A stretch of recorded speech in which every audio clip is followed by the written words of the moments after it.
అమరప్రభు అన్నప్పుడు కొందరి దేవతల గురించి తర్వాత చెప్తున్నాడు. ఆ దేవతలను భగవానుడుగానే చెప్పవచ్చు. ఇది ఆ దేవతాపరంగా ఒక అర్థం ఉంటుంది, పరమాత్మపరంగా అదే నామం వ్యవహరింపబడుతుంది. అవి వరుసగా నామాలు విశ్వకర్మ, మనుహు, త్వష్ట. ఈ మూడు ప్రధానంగా చెప్పారు చూడండి. విశ్వకర్మ దేవత గురించి మనం వింటూ ఉంటాం పురాణాల్లో కూడా.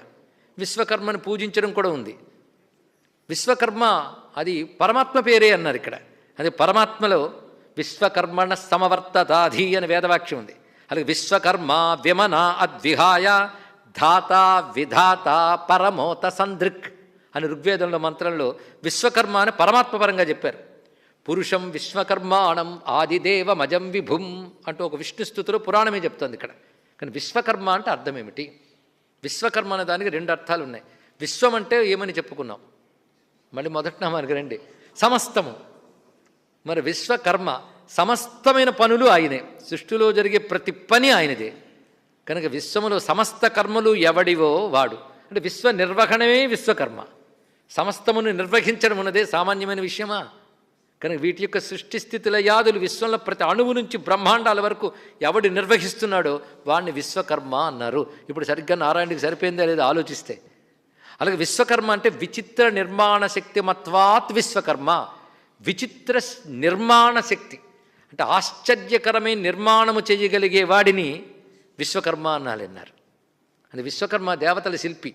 అద్భుతమైన పట్టణాలు నిర్మిస్తాడు, రథాలు నిర్మిస్తాడు. ఆయన దేవతల్లో ఒకటిగా విశ్వకర్మని చెప్తున్నాం.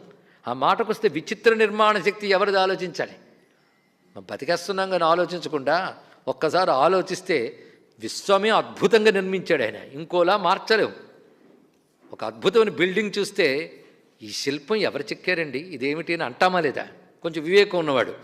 లేకపోతే బాగుందండి అనేది చెప్పిస్తే మామూలు రసహీనుడు. మిగిలిన వాడు ఎవడు చేశాడు అంటాడా లేదా?